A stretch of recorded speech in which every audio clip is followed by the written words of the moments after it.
J'espère que tout se passe bien pour vous. J'espère que tout se passe bien pour vous et que vous êtes en bonne santé. Depuis que les États-Unis et Israël ont engagé leur confrontation militaire contre l'Iran, une onde de choc économique d'envergure mondiale est en train de se propager. Et comme cela arrive très souvent, tout commence par l'énergie. Autrement dit, la première secousse est avant tout énergétique. Les prix du pétrole, du baril et du gaz naturel s'envolent à un rythme spectaculaire, ce qui fait planer la menace d'un ralentissement majeur de l'économie mondiale. Nous nous retrouvons ici face à un scénario que beaucoup n'avaient pas réellement envisagé, mais qui rappelle fortement ce que le monde avait déjà vécu au début du conflit en Ukraine en 2022, lorsque les prix de l'énergie avaient explosé et atteint des niveaux vertigineux. Lorsque l'énergie flambe de cette manière, les conséquences se propagent immédiatement à toute l'économie. L'inflation se répand à l'échelle mondiale et les produits de consommation courante deviennent de plus en plus chers, parfois à un niveau qui semble presque incontrôlable. Car il faut le rappeler, et vous le savez désormais très bien, sans pétrole et sans gaz, une grande partie de l'économie et de l'industrie mondiale ne peut tout simplement pas fonctionner. Ces ressources constituent la base essentielle de nombreuses chaînes de production et représentent les matières premières indispensables pour fabriquer une multitude de produits industriels. L'actualité a commencé à prendre une dimension tragique sur le plan économique depuis l'annonce du Qatar de la suspension provisoire de sa production de GNL, le gaz naturel liquéfié, qui est aujourd'hui l'un des gaz les plus utilisés, peut-être même le gaz le plus acheté et le plus consommé dans le monde, puisqu'il peut être transporté beaucoup plus facilement à travers la planète grâce aux navires méthaniers. Comme on l'a expliqué dans une précédente émission, le GNL, qui a été inventé en Algérie, et cela il faudra peut-être le répéter à maintes reprises pour que les Algériens le sachent et prennent conscience de l'importance des enjeux énergétiques pour leur pays, est du gaz naturel sous forme liquide. Il est acheté par un pays importateur auprès d'un pays producteur. Ensuite, il est regazéifié, c'est-à-dire qu'on le transforme de nouveau et qu'on le récupère sous forme de gaz, puisque une fois qu'il arrive dans un terminal méthanier, le GNL doit être porté à une température d'environ moins 65 degrés sous haute pression. Le GNL peut alors être réchauffé par des échangeurs fonctionnant au ruissellement d'eau de mer ou par la combustion d'une partie du gaz.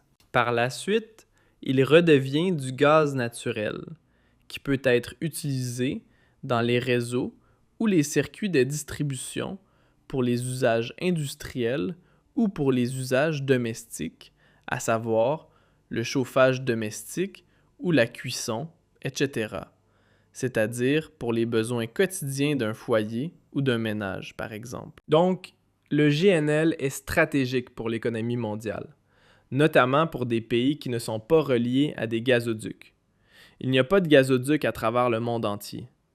Il existe des gazoducs entre l'Europe et la Russie, entre l'Europe et l'Azerbaïdjan, entre l'Europe et l'Algérie. Mais il y a beaucoup de pays producteurs de gaz qui ne disposent pas de gazoducs ou qui ne peuvent pas en construire pour être reliés à leurs clients pour des raisons simples. Des pays comme l'Australie, des pays comme le Qatar, des pays comme l'Iran, des pays comme les USA sont géographiquement situés à des distances très longues, voire extrêmement longues, par rapport à leurs clients traditionnels. Les deux grands consommateurs de gaz dans le monde sont le marché européen et le marché asiatique. Donc, il faut utiliser le GNL. L'annonce du Qatar de la suspension de sa production en raison des attaques militaires iraniennes contre ses complexes de production a suscité une controverse et, par la suite, elle a fait souffler un vent de panique. Et aujourd'hui, les prix du gaz, comme les prix du baril de pétrole, se sont envolés massivement sur le marché européen.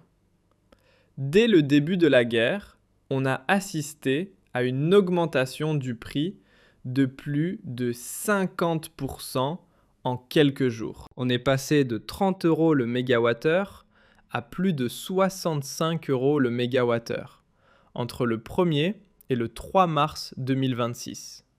Et depuis le 4 mars 2026, plus exactement, on assiste à une augmentation. On est passé d'une hausse de 50% à une hausse de 84,4%, puisqu'on est passé de 32 € le mégawattheure à 59 €. Cela s'est passé le 4 ou le 5 mars dernier. Le cours du baril de pétrole, lui, est en train de flirter avec la barre des 90 $ depuis aujourd'hui, le 6 mars 2026. Cela signifie quoi? Cela signifie que nous allons assister prochainement à des chamboulements énergétiques et économiques. Pourquoi? Puisque le Qatar est le 2e ou le 3e exploitant mondial de gaz naturel liquéfié après les USA et qu'il partage pratiquement la 2e position avec l'Australie. Quelquefois, l'Australie fait mieux que le Qatar. Le Qatar est en 3e position. Le Qatar représente entre 13 et 15% des importations européennes de gaz naturel liquéfié. Le premier fournisseur de gaz naturel liquéfié à l'Europe, ce sont les USA, près de 50%. Ensuite, la Russie, 16%. Ensuite, vous avez le Qatar. Le Qatar est donc très important. Le Qatar représente 5% de l'ensemble de la consommation de gaz européen. L'Algérie, elle, représente entre 11 et 12% depuis le début de la guerre en Ukraine. Sauf qu'en termes de gaz naturel liquéfié, l'Europe consomme plus de gaz naturel liquéfié du Qatar que de gaz naturel liquéfié produit par l'Algérie, 13 à 15%. Cela signifie que depuis pratiquement le 1er mars, depuis pratiquement maintenant une semaine, le Qatar ne vend plus son gaz naturel liquéfié. Donc, les pays européens ont perdu entre 13 et 15% de leurs sources d'approvisionnement. Pour le moment, ils ont encore des stocks qu'ils vont consommer. Mais malgré l'existence de leurs stocks, les prix se sont envolés et, une fois que les stocks seront épuisés, ils seront obligés de combler le vide qui a été laissé par le gaz naturel liquéfié qatari. Alors là, l'opportunité se présente pour l'Algérie, puisque l'Algérie est l'un des pays les plus proches de l'Union européenne et c'est un pays qui est épargné par la guerre. Il n'y a pas d'attaque militaire contre les installations industrielles algériennes. L'Algérie n'est pas ciblée par les missiles iraniens. Elle n'est pas partie prenante de ce conflit. Il y a officiellement la paix en Algérie. Donc, est-ce que l'Algérie peut remplacer le Qatar? Est-ce qu'elle peut profiter de cette occasion pour gagner beaucoup d'argent? Alors là, plusieurs scénarios sont mis sur la table.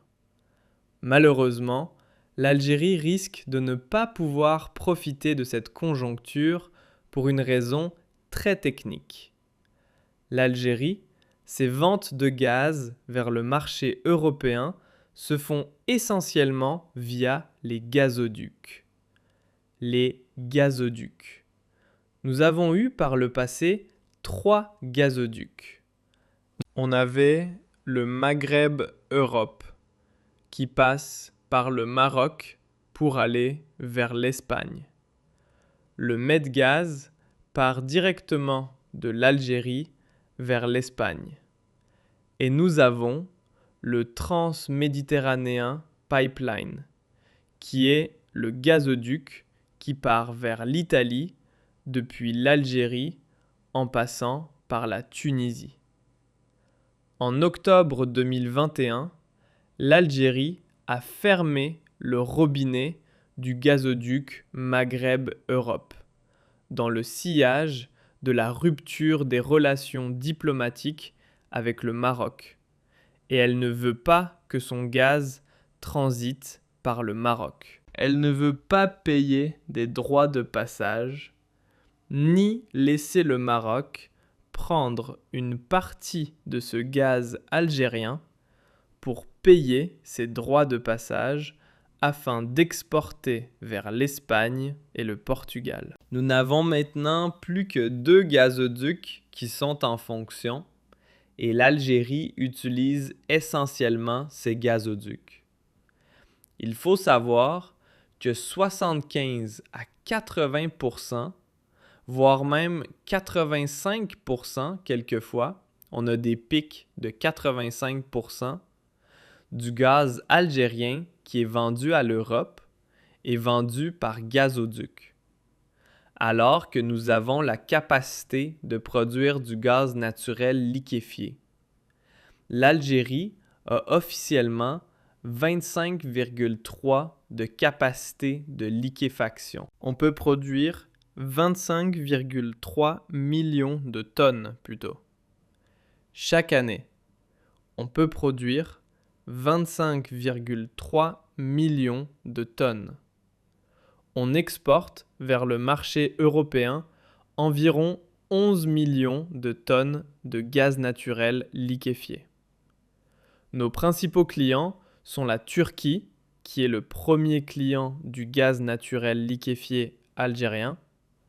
Vous avez aussi la Grèce, vous avez aussi un peu la France et un peu le Portugal et d'autres pays comme l'Italie, etc. Mais le plus grand client du gaz naturel algérien, cela reste la Turquie. L'Algérie, est-ce qu'elle peut optimiser sa production de gaz naturel liquéfié pour profiter, combler et occuper le marché qui va être laissé momentanément? Momentanément, on ne sait pas. On dit momentanément parce que pour le moment, on n'a aucune visibilité. Est-ce que la guerre va s'arrêter maintenant, dans 2 ou 3 semaines? En tout cas, il y a une part de marché importante à prendre à la place du Qatar. L'Algérie, elle, a des usines de liquéfaction à Skikda qui, actuellement, selon les autorités algériennes, tournent à leur capacité maximale pour tenter de combler le vide laissé par le Qatar.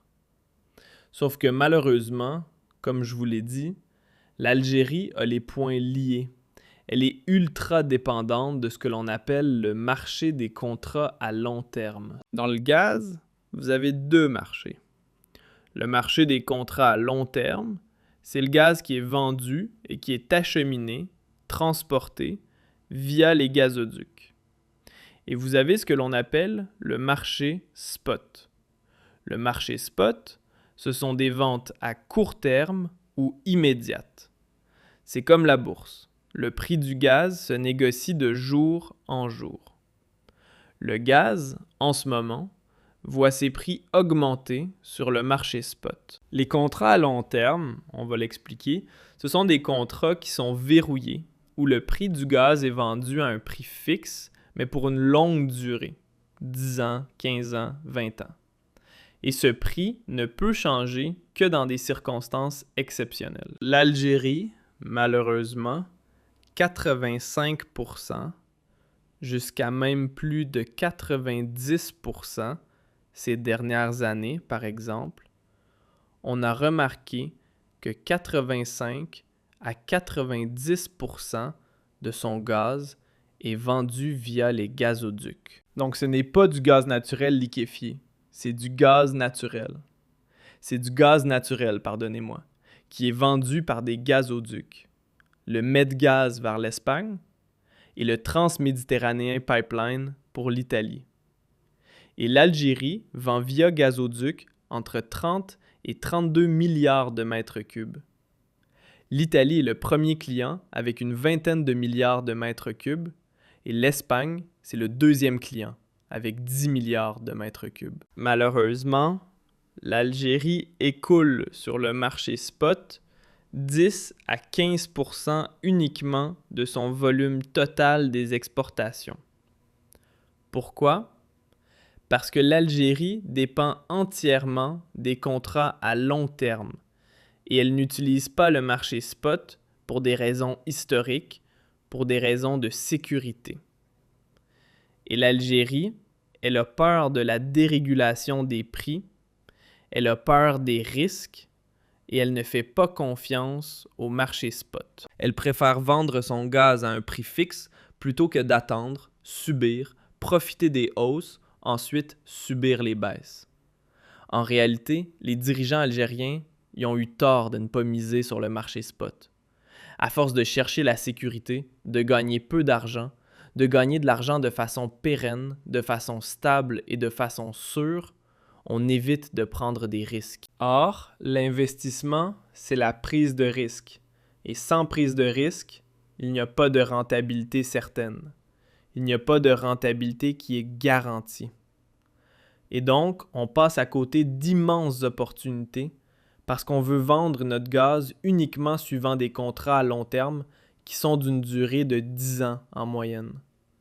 Alors que le marché spot, on le voit aujourd'hui, le prix du gaz a augmenté de 50 à 80%. Dans les marchés régulés, avec des contrats à long terme, ce scénario n'est pas possible. Alors, avant d'entrer dans les détails et de vous expliquer ce qu'est un contrat à long terme, je vais vous montrer un tableau. Vous avez devant vous le tableau de la Banque d'Algérie. Cela résume les ventes, les exportations algériennes, les exportations des hydrocarbures. Alors, nous avons par exemple, on va regarder le gaz naturel. Regardez le gaz naturel. Vous avez pour les années 2019, 2021, 2023 jusqu'à 2024. Pour l'année 2024, on a gagné, en termes d'exportation de gaz naturel, 13 milliards de dollars. C'est un volume de 34,3 mètres cubes, donc même pas 40 milliards de mètres cubes, et ce gaz naturel est vendu essentiellement, uniquement, via les gazoducs. Les deux gazoducs en fonction que nous avons, le Medgaz et le Transméditerranéen Pipeline. Cela nous ramène 13 milliards. Alors qu'en 2023, l'Algérie a pu engranger des revenus de plus de 16,4 milliards de dollars. Comme les prix du gaz ont baissé entre 2023 et 2024, les revenus baissent. Et en 2022, quand les prix du gaz étaient très élevés, du point de vue des consommateurs, des acheteurs et des pays importateurs, est favorable du point de vue des pays producteurs, exportateurs. L'Algérie avait engrangé plus de 19,5 milliards de dollars de recettes en devises. Mais les prix n'ont pas cessé de baisser. Et là, nous sommes à 13. En 2025, c'était beaucoup moins. Il faut s'attendre à moins de 12 milliards de dollars de recettes en devises du gaz naturel, puisque les prix du gaz naturel étaient encore moins élevés en 2025 qu'en 2024. Donc, il y a une véritable opportunité. Quand le prix du gaz augmente, nous allons pouvoir en profiter. Sauf qu'on n'en profite pas au niveau du gaz naturel. Regardez la deuxième catégorie. C'est le gaz naturel liquéfié, le GNL, comme le montre ce tableau. Alors le GNL, on a pu gagner 6 milliards de dollars en 2024. Alors qu'en 2023, quand les prix étaient plus élevés, on gagnait 7,9 milliards de dollars. Et en 2022, c'était 7,6. Le GNL, ses prix sont toujours plus élevés que le prix du gaz naturel, pour des raisons que je vous ai déjà expliquées. c'est un marché spot, c'est la loi de l'offre et de la demande. Donc ce ne sont pas des contrats à long terme, même s'il y a des contrats de livraison qui peuvent se négocier sur plusieurs années. Mais cela reste du marché spot. Et le GNL coûte toujours plus cher que le gaz naturel, parce qu'il faut des méthaniers, il faut des usines de regazéification, il faut des processus de liquéfaction, il faut des terminaux méthaniers, des terminaux de GNL pour pouvoir amener le gaz GNL vers un navire méthanier. Donc le coût est plus élevé, alors que le gaz naturel, il est beaucoup plus facile à transporter. Il vous suffit juste de l'envoyer vers un gazoduc et il sera acheminé vers un autre pays dans un gazoduc sous la mer. Et c'est une logistique qui coûte moins cher. Même si le gazoduc lui-même, cela coûte très cher de faire des gazoducs sur des centaines de kilomètres, mais les gazoducs durent des années et leur entretien et leur rentabilité peuvent être garantis à très long terme. Alors que les navires, c'est du carburant. Cela consomme pour traverser la Méditerranée, traverser les mers et les océans. Et puis il faut de la maintenance, il faut des normes de sécurité. Le gaz naturel liquéfié coûte plus cher. Sauf que le gaz naturel liquéfié est plus demandé parce qu'encore une fois, il n'y a pas de gazoduc partout. Les pays de l'Asie du Sud-Est, par exemple, il n'y a pas de gazoduc vers les pays de l'Asie du Sud-Est. Voilà. Et il y a des pays européens qui n'ont pas de gazoduc. Il y a des pays européens qui ne sont pas directement connectés au gazoduc. Donc, ils sont obligés de passer par le gaz naturel liquéfié et de prendre du gaz naturel liquéfié. Donc, le gaz naturel liquéfié est devenu incontournable. Sauf que, regardez bien, on gagne beaucoup moins d'argent avec le gaz naturel liquéfié, alors que le gaz naturel liquéfié coûte beaucoup plus cher. Au lieu de gagner, en 2024, on n'a gagné que 6 milliards de dollars d'exportation de gaz naturel liquéfié. Alors que l'exportation de gaz naturel, 13 milliards de dollars. Tout cela, à qui la faute? La faute aux dirigeants algériens qui ont préféré, encore une fois, vendre le gaz de notre pays en subissant la domination des contrats à long terme. Pourquoi l'Algérie, comme je vous le disais, a toujours privilégié la sécurité, la stabilité? Elle n'aime pas le business, n'aime pas la prise de risque dans le business. Elle n'aime pas l'aventure dans le business.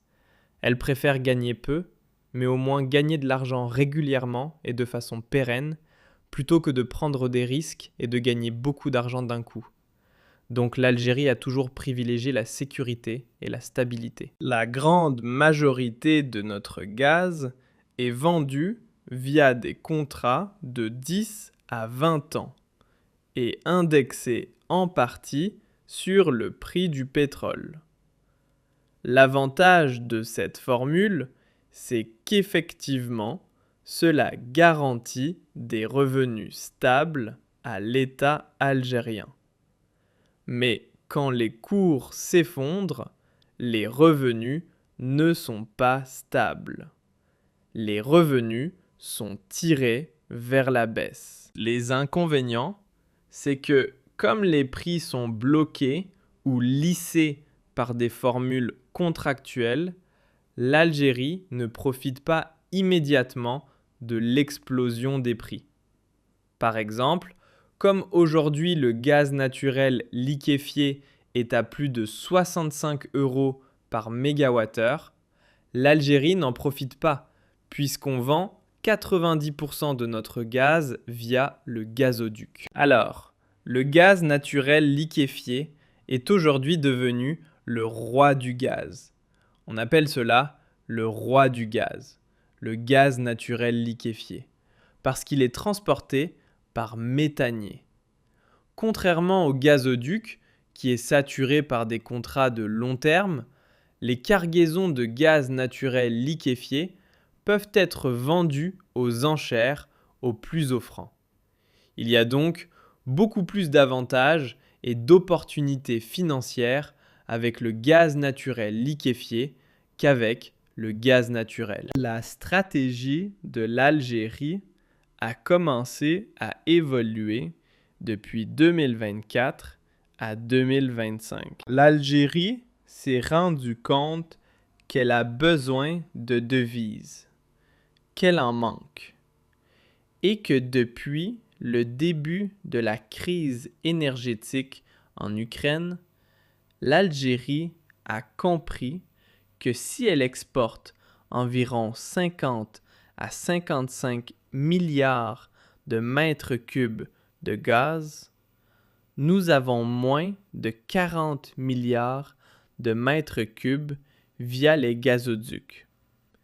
Et les 11 millions de tonnes de gaz naturel liquéfié, convertis en mètres cubes, cela ramène entre 12 et 13 milliards de mètres cubes. Donc la totalité des exportations de l'Algérie, c'est entre 52, 53 jusqu'à 55 milliards de mètres cubes. En réalité, il y a uniquement 5 à 8 milliards de mètres cubes qui sont vendus sur le marché spot. C'est-à-dire qu'on vend du gaz à des prix chers. On ne peut profiter des prix très élevés du gaz qu'à travers 5 à 8 milliards de mètres cubes. Pourquoi ?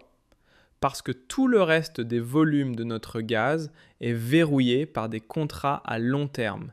Et cette dépendance, elle est totalement dangereuse. Donc si, sur les 55 milliards de mètres cubes d'exportation, on ne peut vendre que 8, on va dire 10 pour arrondir, entre 5 et 8, mais on peut aller jusqu'à 10 milliards de mètres cubes de gaz qui sont vendus sur le marché spot à travers le gaz naturel liquéfié. Cela ne suffit pas, parce que ce n'est pas du tout bien, ce n'est pas du tout bon pour l'Algérie.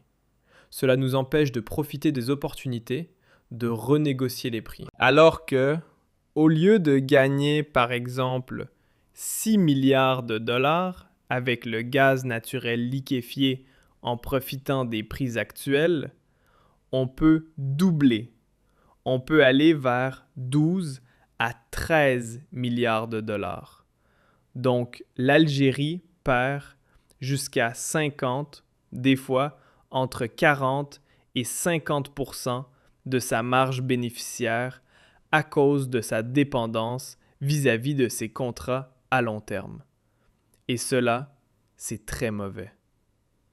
Les dirigeants algériens connaissent cette vérité-là. On essaie de renégocier les prix dans le cadre de ces contrats, mais c'est très difficile. D'abord, il faut savoir que les contrats à long terme reposent sur 4 piliers. Le premier pilier, c'est la garantie des investissements. Le gaz coûte très cher.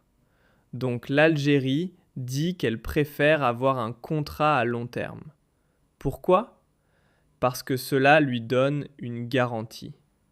C'est la garantie qu'elle va gagner de l'argent tout le temps. La Sonatrach et l'Algérie doivent investir régulièrement des milliards de dollars pour entretenir des gisements et les réserves de gaz, ou pour exploiter de nouvelles réserves, pour inaugurer ou lancer de nouvelles installations industrielles.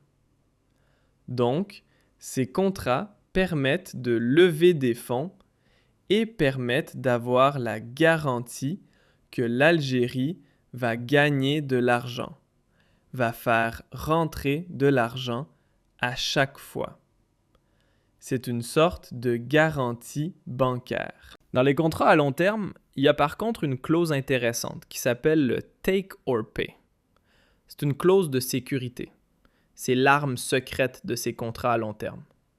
Cette clause oblige l'acheteur, par exemple la France, l'Italie ou l'Espagne, à payer un volume minimum de gaz, qu'il le consomme ou non. C'est-à-dire que les contrats à long terme, Quand l'Algérie signe avec l'Italie, l'Espagne ou la France, elle leur dit « Vous avez l'obligation d'acheter une quantité minimale de gaz, un volume minimal de gaz. » Pourquoi? Parce qu'en Europe, vous savez, les hivers changent avec les mutations climatiques et les changements climatiques. Il y a des hivers qui sont plus doux, il y a des hivers qui sont touchés par de grandes périodes de froid, etc. Et là, la consommation de gaz change. Elle change d'une période à une autre. Donc, qu'est-ce qui se passe? Des fois, les pays européens achètent moins de gaz en fonction des températures, en fonction des hivers. Quand l'hiver, par exemple, est plus froid, ils achètent beaucoup plus parce que la demande est plus importante. Quand, par exemple, les hivers sont beaucoup plus doux, les pays européens achètent moins. Et là, un pays producteur comme l'Algérie est perdant dans cette affaire. C'est pour cela que, dans un contrat à long terme, il y a la possibilité de contraindre ces pays-là, ou les acheteurs, à acheter un volume minimum, qu'ils le consomment ou pas. Ce qui donne, encore une fois, la garantie à l'Algérie d'avoir de l'argent, d'avoir des devises. Donc cela protège les rentrées en devises de l'Algérie et cela évite ce que les spécialistes du gaz appellent la dictature de la météo et des crises. Par exemple, en 2020, le prix spot était tombé à 5 € le mégawattheure. Alors, si l'Algérie avait vendu son gaz au prix spot, ses revenus auraient été divisés par 10. Mais avec la guerre en Ukraine, par exemple, le prix spot a augmenté de façon significative. Il a atteint des prix vertigineux et l'Algérie n'en a pas beaucoup profité. L'Algérie préfère la sécurité. Elle préfère la sécurité et les contrats à long terme offrent une stabilité diplomatique. Les pays qui t'achètent du gaz et qui sont liés à toi par des contrats de 10 ans, de 15 ans, de 20 ans, sont obligés d'avoir de très bons rapports avec toi, sont obligés de ménager l'Algérie, sont obligés de veiller à des rapports cordiaux avec l'Algérie. L'Algérie utilise son gaz comme une arme diplomatique pour contraindre des pays européens à la respecter, à la considérer et à satisfaire quelquefois ses revendications quand elle a des bras de fer ou des malentendus, quand il y a des tensions diplomatiques qui éclatent. Donc c'est cela, la vision des autorités algériennes. La sécurité, la stabilité diplomatique, la garantie de gagner de l'argent quoi qu'il arrive, quelles que soient les tensions sur le marché, quelles que soient les caractéristiques du marché mondial. Sauf que ce n'est pas forcément bon. Ce n'est pas forcément bon. Ce n'est vraiment pas forcément bon. Pourquoi? Parce que ces contrats sont souvent indexés sur les prix du baril de pétrole. Ils ne sont pas indexés sur le marché spot. Quelquefois, le baril de pétrole baisse, mais les prix augmentent sur le marché spot. Il faut savoir que, pour l'Algérie, indexer le prix du gaz sur le baril de pétrole est toujours une sécurité. Le pétrole est un marché mondial très liquide et moins erratique que les marchés européens du gaz, par exemple. C'est ce que l'Algérie estime. Donc, en période de guerre, par exemple, le pétrole monte souvent plus prudemment que le gaz. Si le gaz, par exemple, fait plus de 100% à cause d'une coupure, le pétrole va augmenter uniquement de 20%. Donc, pour l'Algérie, c'est la sécurité qui prime, car cela lui permet d'éviter que les clients ne fassent faillite ou ne remplissent pas les contrats si le gaz devient soudainement impayable et devient très, très cher. Alors, cette formule ne marche pas forcément, puisque quand l'Algérie veut absolument renégocier les prix du gaz, elle est obligée de faire des renégociations, comme on l'a fait en 2022 avec les Italiens et les Espagnols de Naturgy, qui eux utilisent des formules mixtes. Par exemple, 50% du prix du gaz est indexé sur le pétrole et 50% est indexé sur le prix du marché mondial. C'est le marché mondial du gaz, le spot, c'est-à-dire la bourse des produits, la bourse du gaz, qui est séparée du pétrole. L'avantage pour l'Algérie, c'est qu'effectivement la part indexée sur le gaz explose, ce qui booste les revenus de Sonatrach, sauf que les parts du gaz qui sont vendues sur le marché spot, comme elles sont faibles, on est lié à l'indexation sur le prix du baril de pétrole. Et quand le prix du baril de pétrole augmente, la répercussion ou l'indexation est lente à être appliquée. Il faut faire ce que l'on appelle des renégociations express. C'est-à-dire qu'il faut contacter les Italiens et les Espagnols, par exemple, qui sont nos deux plus grands clients. Il faut leur dire, voilà, on va réactualiser le prix qui est inclus dans le contrat à long terme et on est obligé de réactualiser le prix. Le prix est calculé selon le million de BTU. Et, par exemple, le tableau de la Banque d'Algérie nous dit, pour le gaz naturel, vous pouvez revoir le tableau, que le prix à l'unité par million de BTU est de $10. $10 par million de BTU. Cela, c'est le prix moyen auquel l'Algérie a vendu son gaz naturel en 2024, alors que c'était 12,7$ en 2023. Pour le gaz naturel liquéfié, c'était 10,5 et 10,6. Regardez, l'Algérie a été perdante parce qu'elle a vendu son gaz naturel liquéfié moins cher que son gaz naturel, parce qu'elle n'est pas très présente sur le marché spot. Elle n'est pas très présente. Quand, par exemple, le prix du gaz augmente, au lieu de le vendre à 10, l'Algérie va négocier avec les Italiens, les Espagnols.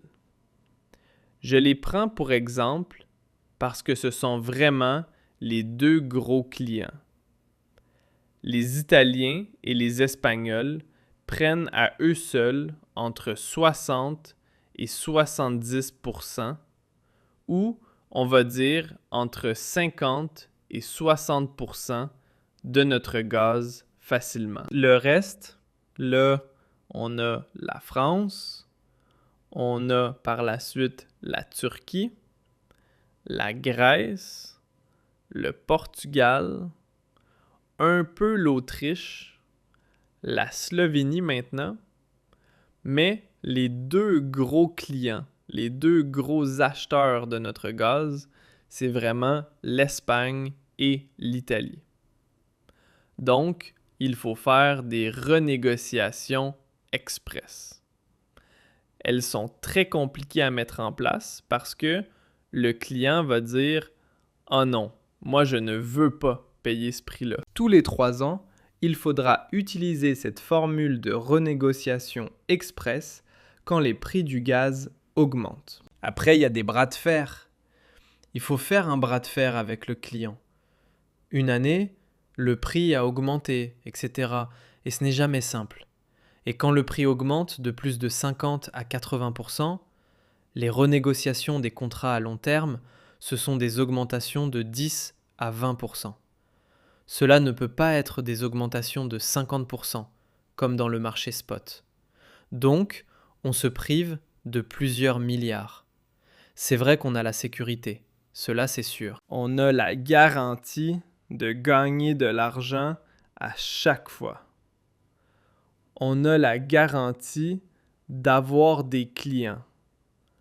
On a la garantie de vendre nos volumes de gaz à chaque fois et de façon durable. Mais quand il y a des explosions de prix, quand il y a des hausses de prix et des tensions sur le marché mondial, l'Algérie n'en profite pas parce qu'elle n'écoule pas, encore une fois, beaucoup de gaz sur le marché spot et elle n'a pas le temps de renégocier avec ses clients. Et cela met beaucoup de temps et elle n'obtiendra jamais de le vendre au prix du marché actuel. L'idéal aurait été que l'Algérie vende son gaz via les gazoducs à hauteur de 50%. Sur les 55 milliards de mètres cubes que nous exportons, si nous avions au moins 20 milliards de mètres cubes que nous vendions sur le marché spot, cela pourrait ramener des milliards, plusieurs dizaines de milliards de dollars. Cela pourrait même ramener jusqu'à une vingtaine de milliards de dollars quand les prix du gaz sont très élevés. Et là, malheureusement, l'Algérie ne sait pas faire preuve de flexibilité. Elle ne sait pas faire preuve d'esprit et de réactivité pour s'adapter aux mutations du marché mondial. Et c'est pour cette raison que, malheureusement, si cette crise énergétique ne dure que 3 ou 4 semaines, l'Algérie ne pourra pas en profiter beaucoup. Il faudrait qu'elle dure 2 ou 3 mois, ou plusieurs mois, comme c'était le cas lors de la guerre en Ukraine, pour qu'elle puisse renégocier de façon express les prix de ses livraisons de gaz à l'Italie et à l'Espagne. Pour le moment, il n'y a aucune garantie dans les prévisions des experts. Très peu d'experts s'attendent à ce que cette guerre dure plusieurs semaines, plusieurs mois, ou qu'elle s'enlise, comme la guerre entre